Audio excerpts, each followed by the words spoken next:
Hello and welcome to the video. If, like me, you're an INAV pilot, you've probably been watching the project with bated breath because the current version 2.6 isn't going to go to 2.7, it's actually going to leap to version 3.0, a major release update.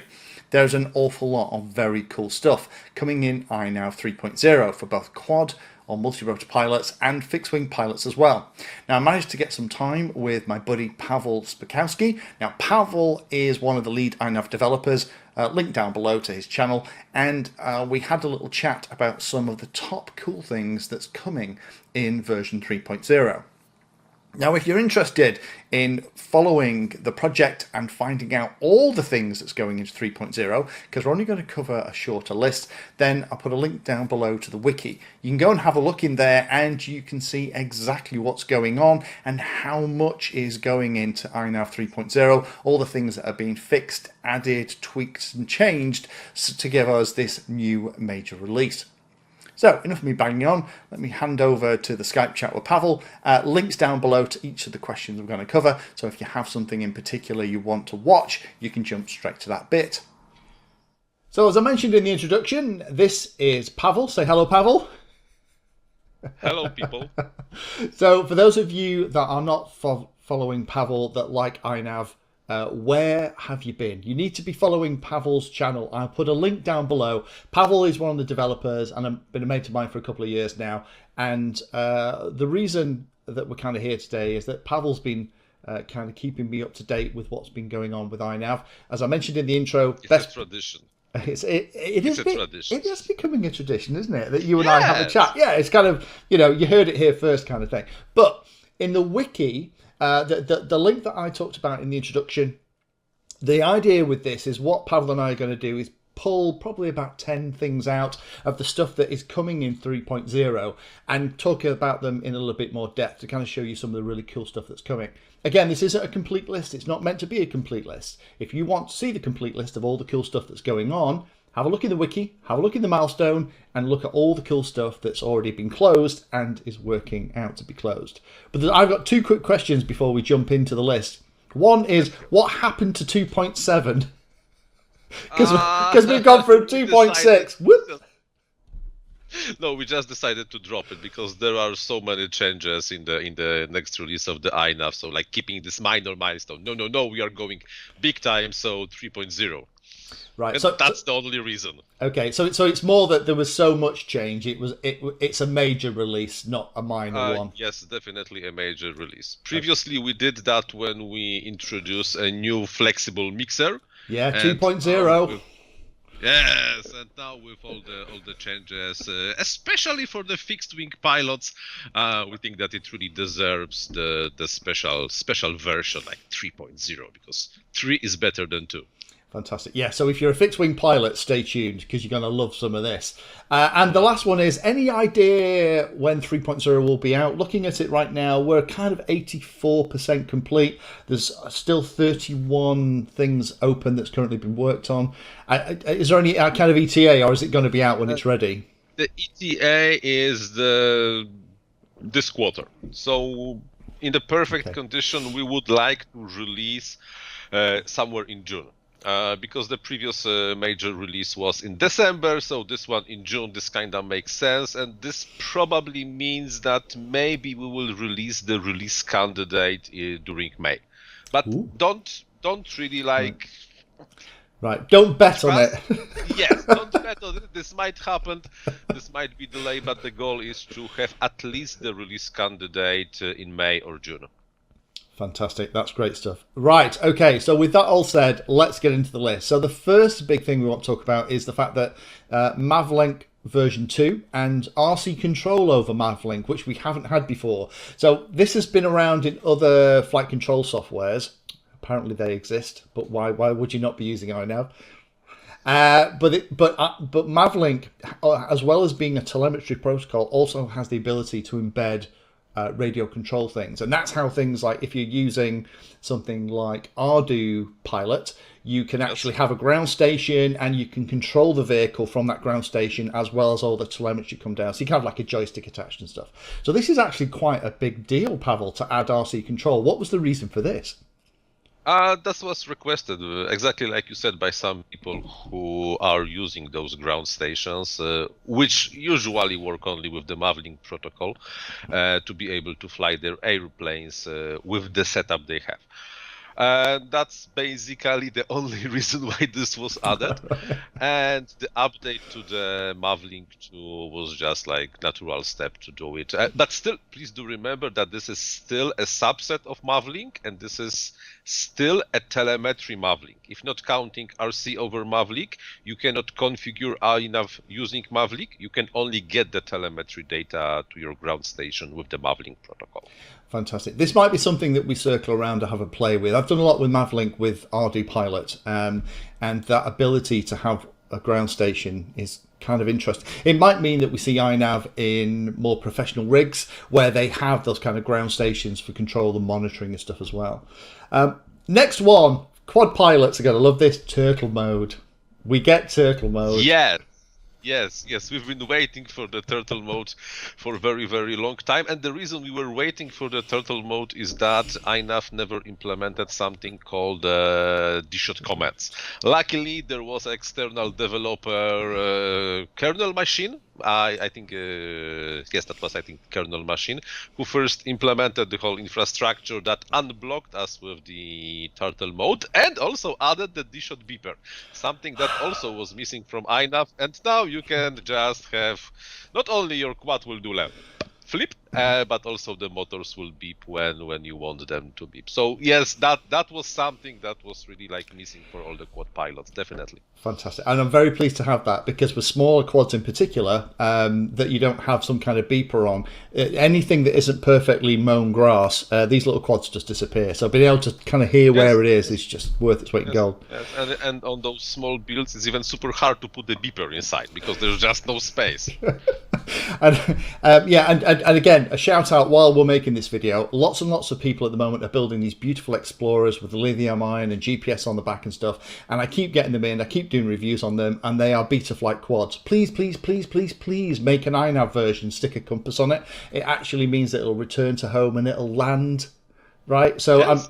we all know who we're talking about. We're talking about people like Recon FPV, Beta FPV. We're talking about Get FPV. All those guys who make those Explorers, please just use INAV. Just add the I2C flight controller and the compass in the back, and it will be just like that. It'll be awesome, and then you can actually explore. And if you do have a problem, then you're not stood like that for the 5 minutes hoping it's going to turn back up. Right, speaking of fingers crossed, you've added some extra things in the on-screen display by the look of it. So the OSD continues to change. Loved the update last time where we had the ability in the DJI stuff to show status updates. Some really smart things using the craft name in there, that field. But now there's some extra things being added as well, isn't there? Yes, however, I will quite frankly say I am not an expert in the latest OSD changes. So if you want to dig deeper, you would have to find someone else. Links to the wiki down below if you want to go and have a look at the thing. If you really would like to know what changed for the OSD, the best way to do it is to go to the GitHub, filter by the release, and then just type OSD in the search box. And this will really give you the full details of what changed for the OSD. Unfortunately, I'm not the source of the truth for that. Sorry. You know what? Thank you for your honesty, Pavel. But as I just showed while Pavel was explaining it, it's dead easy in the wiki to find things out. And if you're interested in something specific, the search tools within the closed and open issues just let you find stuff. The repository is very carefully managed so that things are all categorized and they've got the right names. We've got some additional rangefinder support for the GY-US42 V2, which is quite nice. Yes. And then we're on to one of the big ones that you and I are quite excited about.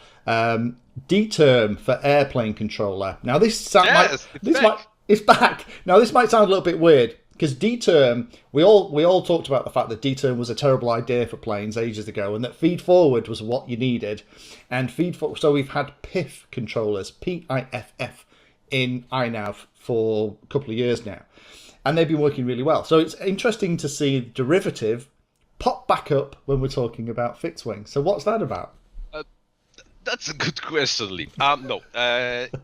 In general, the derivative is not that much of the importance for the fixed wings, because there are two reasons for that. The airplanes should be stable by themselves, and you only want to help your airplane to be slightly more stable, and you usually do not need a D-term for that. On top of that, the D-term also works on the acceleration of the angular velocity. And with the airplanes, this is usually not the highest values ever. Yeah. So it's physics and physically moving control surfaces and airflow. Exactly. Yeah. So if you do not really keep the gains on the D-term really high, you will rather not notice it doing anything. And there was something called a derivative spike when the D-term was computed in INAV from error. So stick movement was also participating in the D-term. And if not done correctly, the D-term could have led to extensive wear of the servos, because there would be quite a lot of the jitter, and the servos just might, exactly what you are showing right now, the servos might have lower longevity while not really giving you much. However, there are more and more small agile airplanes in the wild that are fast enough to really be able to use D-term, because the acceleration will be high enough that without too much of the gains, it would be doing something useful. On top of that, over the years, last few years since we dropped D-term, the filtering level of the gyro, it's not really, we have much cleaner signal, and INAV also decoupled the D-term from the stick input. So now it's only about the stabilization. Right. And one of the developers, Alexander, our new best friend in the INAV world, decided, well, it's a small effort, maybe I should try it. He did it. So from INAV 3.0, you will be able to enable the D-term on your fixed-wing airplane. It's disabled by default. By default, the D gains are 0, and it will fly like it was flying before. If, however, you want to try something, you want to check if the D-term will improve, just raise slightly the gains to something like 20, maybe 30. We are really in the gray area. We don't know the good gains yet. But if you want to experiment with the D-term, you are free to do so. So I might be getting in some FPV combat stuff and some very quick little wings to do it on. This sounds like a perfect choice for that, because what you tend to find is that these wings that go at like 90, 100 miles an hour, you need incredibly small movements of the control surfaces to affect quite a dramatic change in attitude. Sounds like the D-term might be more useful for those kind. Might. So so watch this space is the answer. D-term is back, everybody. D-term is back, but disabled. So the next one we need to talk about then is a bit of a technical one, this one, but an interesting change. We now have programmable general purpose PID controllers. What's all that about? Yes, this is something that the majority of the INAV pilots will probably never use. Never. No, for a year or so, we have those logic conditions and the programming framework inside of the INAV when you can write your own simple programs that will help you to go through the process. And what are programmable PIDs?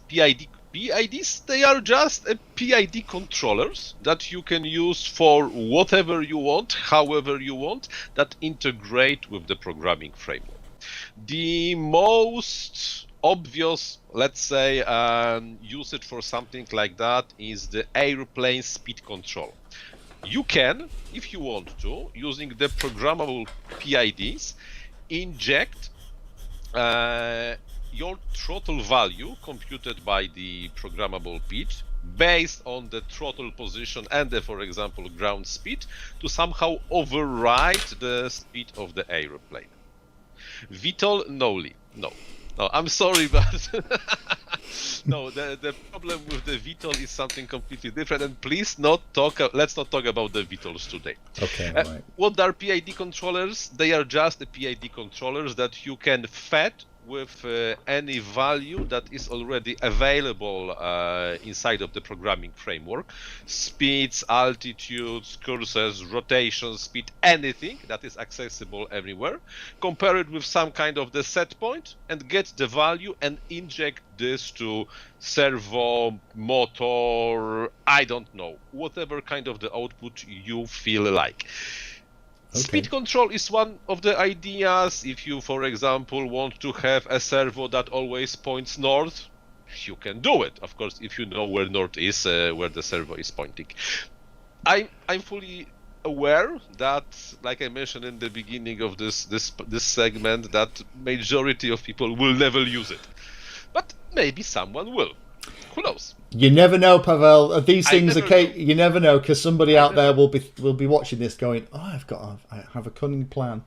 Okay, so that's a good one. Next one, another one that's come along from the world of Betaflight. Again, more for the quadcopter guys, but the Prearm is now going to be in INAV as well.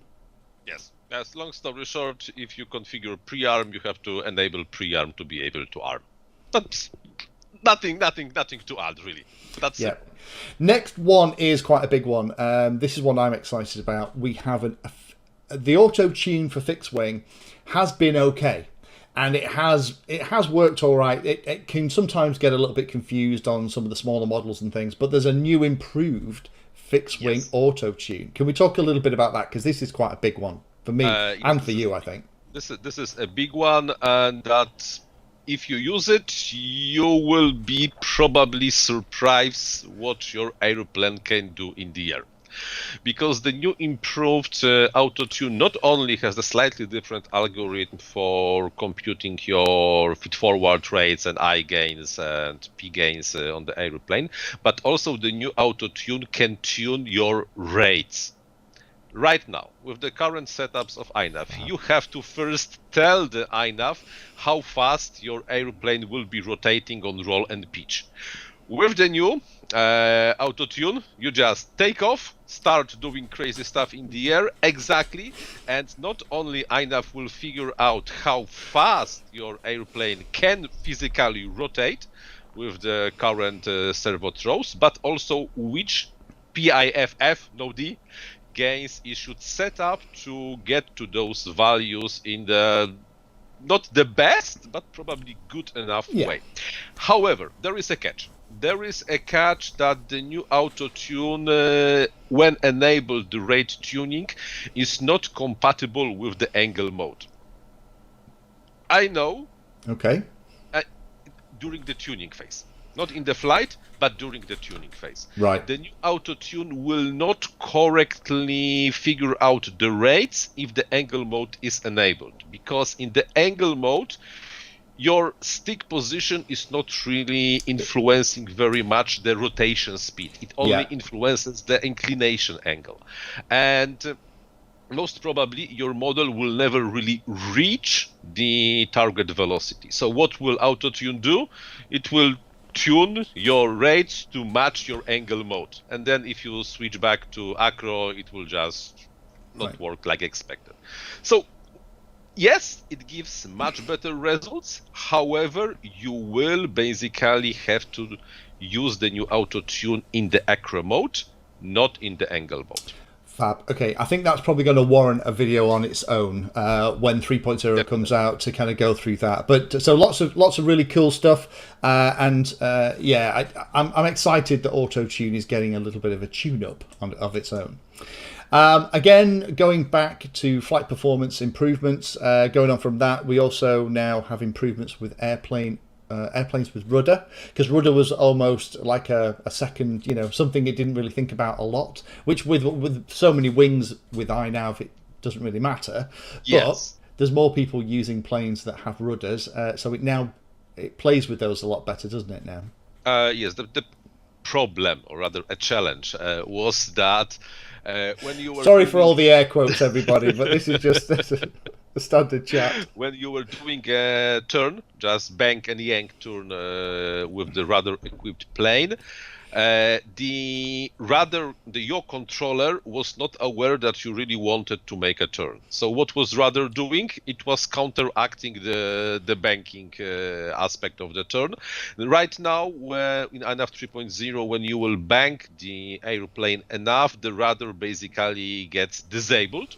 Right. So it will not counteract. The stabilization part of the rudder will be disabled, so it does not counteract with the turn itself. Right. Okay, that's fine, because there has been the turn assist stuff in INAV for a while. Will that be affected by how this works? Do you know? No, not really, because I think turn assists really was working only with the no rudder setups anyway. Right. Cool. Okay, we'll just crack on with that, and I'll cut that bit out. I will be quite honest, because of the things happened to me in this year, I'm behind my testing schedule. I'm really behind the testing schedule, and I will frankly say I have not tested everything yet that is going into INAV 3.0. So going back to programming frameworks, we talked about the PID loops and some cool stuff that's in there that people will probably find wacky things to do with. The other one then is now logic conditions can override RC channels, which I'm personally very excited about, because something I'm building at the moment. I want the lights at the back of the model to be switched on when a certain thing happens, and that was going to be detected with the logic condition stuff. This now means with a little switch to turn those lights on and off, I can do that with INAV 3.0. So that's great. Was there any particular reasons why people were asking for that as part of INAV 3.0? People wanted to be able to enable and disable flight modes with the logic conditions. That was really like expected. Right. But writing a separate integration for the logic conditions to only enable modes was kind of like half of the solution and not really the most simple one. And the idea to be able to override any RC channel, and by any I do mean any RC channel you want with the logic conditions, not only allows you to activate any flight mode or deactivate any flight mode wherever, but also you can write or you can override throttle, you can override pitch, whatever really you want. There is a catch. You can mess up. And you can mess up bad. You can override your throttle, aileron, rudder, anything. Yes, and we cannot really guarantee that what you will do with the overrides will not cause a crash, make things to happen. So this is why for everybody who listens, triple check your RC channel overrides before you will fly with them. Check, and then check again if this is really what you want to do. Because if you will not implement your fail-safe switch for the logic conditions that override the RC channel, you can go into the situation when you will just lock throttle to 100% without being able to do anything about this. Right, yes, okay. Because you can lock your own channel that is used for arming. Yeah, so everybody, great feature, use with caution, triple, quadruple check, and I would probably add a huge warning sign to the configurator: use with extreme caution. Yeah. Last one then we'll talk about for this video, because we're going for a little while. Thank you for the time, Pavel, again. Is the option to output servos, not as both PWM and SBUS streams now as well, which is new. I've not seen that in lots of other things. Why is that coming in? Because a lot of the outputs to servos historically, although the SBUS servo's been around for a long time, is that something that lots of pilots are using now? It's not that the people are using those. It's that on many setups, many flight controllers, the number of the servo usable outputs is limited. Because if you have 4 outputs that can allocated as servos, you will have only 4 servos. Previously, there was external driver for the PWMs, PCA, Night 8, something, connected via the I2C.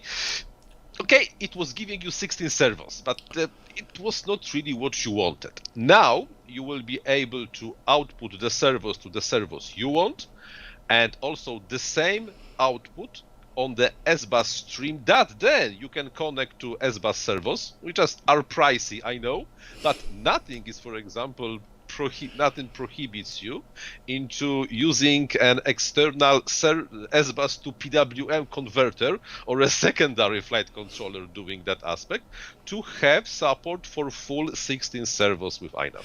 So for those of you that don't only think of SBUS as the thing that you go from the receiver to the flight controller, SBUS is actually a digital system. It's a bus. The clue's in the name, but it actually allows you to plug lots of different things in and they can communicate and you can assign IDs to servos. It's actually very clever.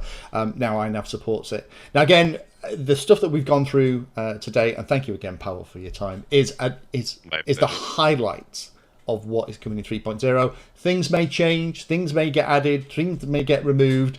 Again, links to the wiki down below, but hopefully that has been useful for those of you that are INAV pilots, who for me, I'm very excited about INAV 3.0. Loads of cool stuff coming in for the quadcopter guys that they may be more used to in beta flight. So your turtle mode, DSHOT, things like your beepers, things like your prearms are all going to be here.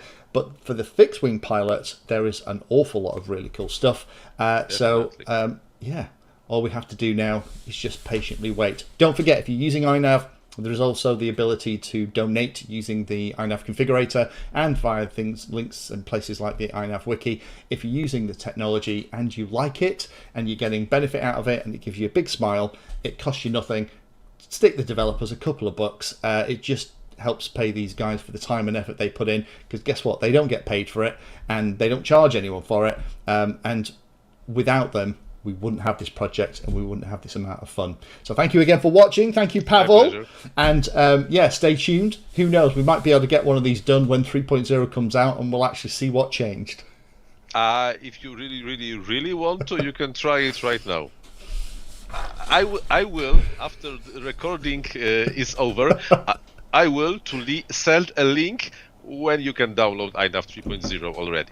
If he will put it in the description, I don't know, but you know, now he's kind of almost obligated to do so, right? I might put, yeah, okay, caveat. The stuff I will put, if he sends me the link, and Pavel will, because he always does what he says, I'll put the link in the description below.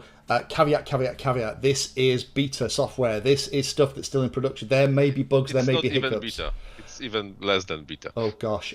So it no guarantee. I mean, there aren't any guarantees with INAV anyway, right? This is how I fly it. You know, you fly it, and you know if it works, I fly it. Great.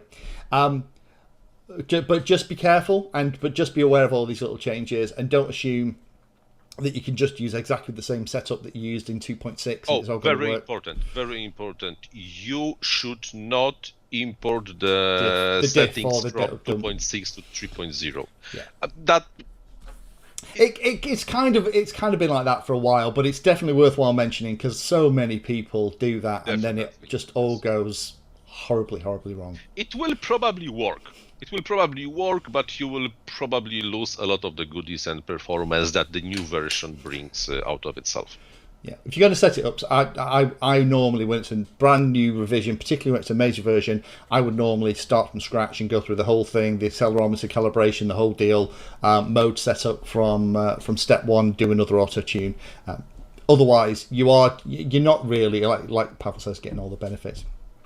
Anyway, Pavel and I could talk for hours, and I know Pavel's got other stuff to do today, so I'll let you get off. But thanks everyone for watching, and if you have anything specific you're interested in with INAV, pop it in the comments down below.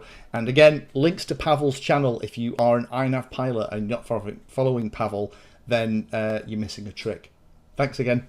Thanks, Pavel. Take care, mate. Thank you very much.